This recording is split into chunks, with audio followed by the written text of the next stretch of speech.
Hey guys, Austin here with the post-game debrief of the Edmonton Oilers 4-0 loss to the Los Angeles Kings.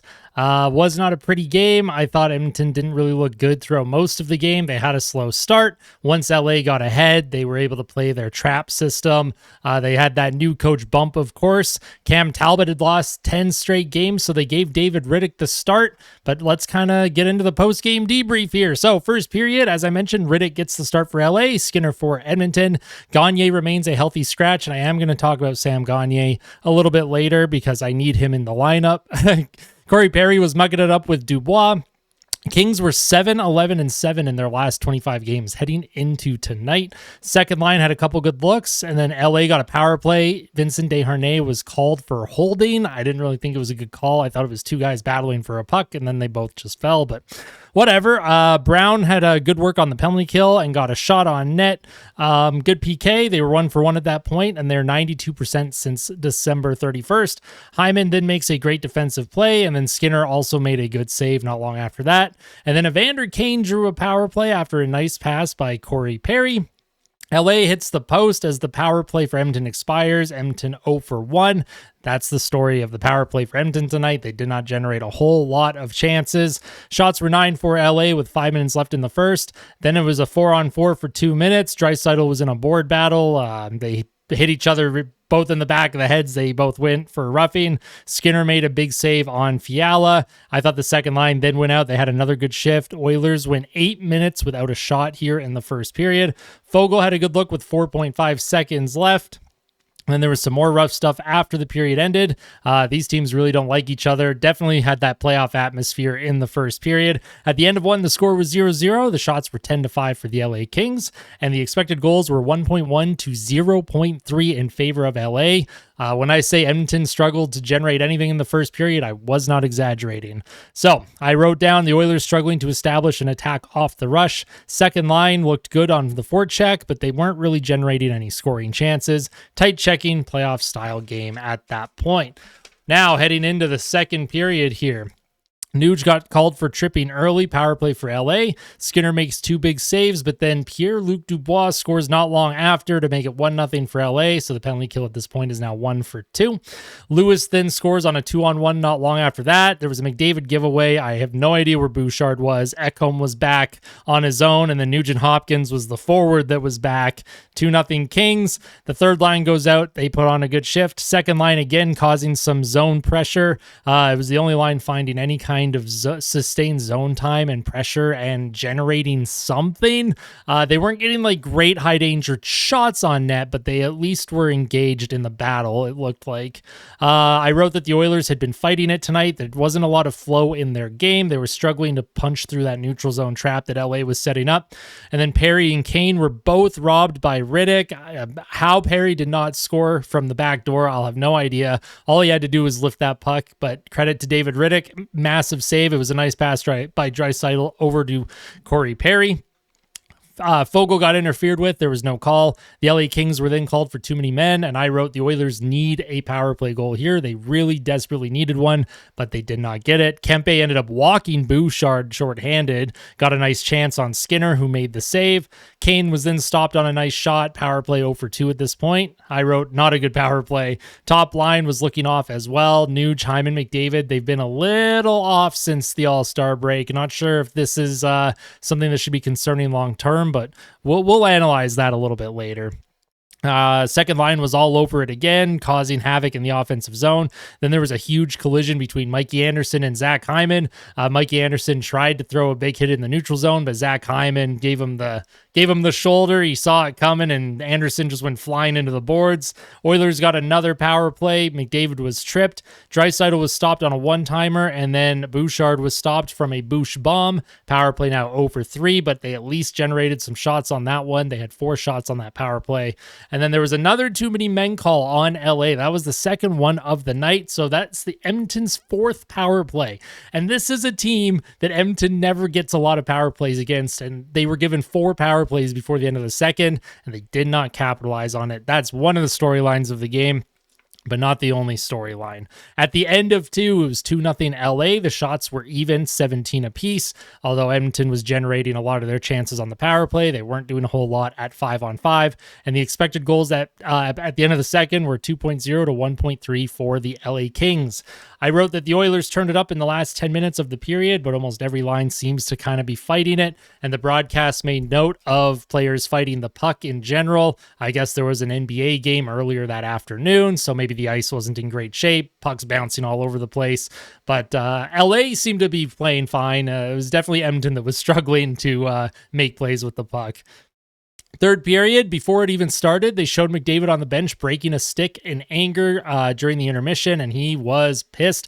I don't know what he was mad at, whether he's mad at himself, his teammates, the refs, just the game in general. Very frustrating game for Edmonton. I don't blame him for smashing and breaking a stick. Oilers begin the period with 1:06 of power play time. The shot attempts were 43 to 27 in favor of Edmonton, but LA had a lot of shot blocks. Power play did not convert before it ended. 0 for 4 for the evening tonight on the power play. McDavid bobbled another puck. He had bobbled a few throughout the night. He skated into the zone and it just kind of bounced over his stick. Lost control, no pressure. I'm not sure what happened there. And then Darnell Nurse, an unforced icing. Now, I even wrote this in my notebook. I was like, okay, Nurse unforced icing. Not looking forward to the next shift. And of course, Quinton Byfield scores on the ensuing shift to make it 3-0 for the Kings. Top line then gets loaded up. The old reliable, the old Todd McClellan, Dave Tippett, Jay Woodcroft, just put Draisaitl and McDavid together when you're down and hope for the best. Hoping, you need a lot of hope. You needed a lot of hope tonight for that to work. It did not work.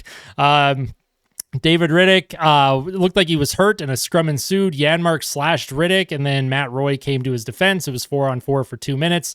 Skinner was pulled with 5:37 to go to give Edmonton a 5-on-4 power play, an unofficial 5-on-4 power play.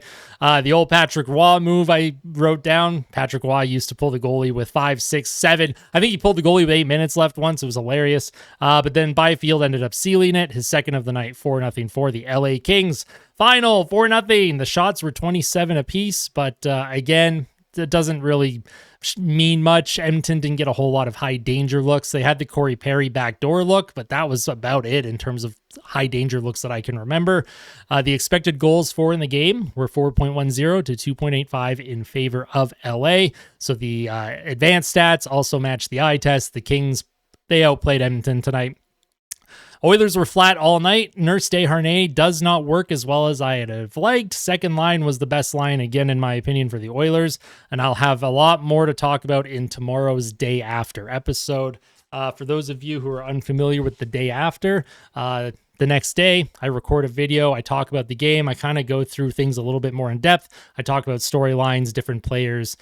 These post-game debriefs are just what they are. They're more of a debrief of the events, but I do want to show you guys a few things. I'll show you guys the deserve to win meter. I know there's lots of you that likes to take a look.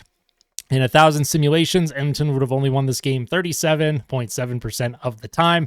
So not a great night for the deserve to win meter for Edmonton. The expected goals for the players tonight, I'll just bring that up here. Oh, let me get rid of the deserve to win meter.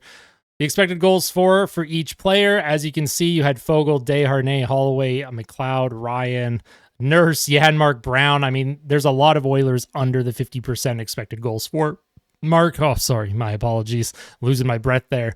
Nugent Hopkins had the best expected goals for on the team tonight. Little surprising. I thought he had a quiet night, but the analytics don't lie. I'm just kidding. Sometimes the analytics can lie to us. And then the NHL stats, of course, shots on goal. A little bit different than actually my stats. I had 27 shots apiece. Oilers barely had more face-off percentage. Edmonton went 0 for 4 on the power play. LA went 1 for 2. Penalty minutes, 12 to 8. Kings, the hits were 26 to 20. Not as physical of a game as it kind of felt. It felt more physical, but I guess there was just a lot of scrums after whistles. Block shots, though. LA blocked 25 shots. The Oilers only blocked 5. LA had 8 giveaways to Edmonton's 3, and LA had 7 giveaways to Edmonton's 5. So Edmonton just was really struggling at getting anything through traffic, but that's how the LA Kings play, and you've got to find a way to fight through it. Edmonton was trying to pass the puck into the net a little too much for my for my liking and in my opinion. But that's it for tonight's post-game debrief. I did not like the game as a whole. I think Chris Knoblauch should be going back to his original defense pairs. I was hoping that Desharnais would look better with Darnell Nurse, but 2 games in a row now didn't look great. Not great. Desharnais got beat a lot tonight. He looked a little out of his element against better players, higher skilled competition. I think Kulak was our best defenseman tonight, in my opinion. I thought Kulak CC looked okay. I thought Bouchard and Ekholm, both of them were fighting it again.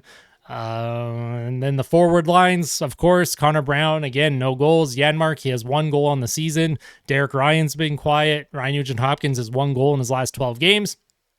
You hate to get a little picky after winning 16 games in a row, but they've come out of the All-Star break. They've lost 2 of their last 3, both to division opponents. Losing to LA and losing to Vegas as an Oilers fan is incredibly frustrating. This team can be better, and I know they will be better. They are off for a couple days, so I'm sure Knoblauch will get a good practice in. Next up is Detroit on Tuesday, I believe. So what do you guys think? What did you think of the game as just in general? Let me know all of your thoughts down in the comments section below. And as always, if you like the video, make sure you hit like. If you really liked it, make sure you hit subscribe. We are almost at 1,600 subscribers, so just want to thank you guys so much. Here's a big heart for you guys.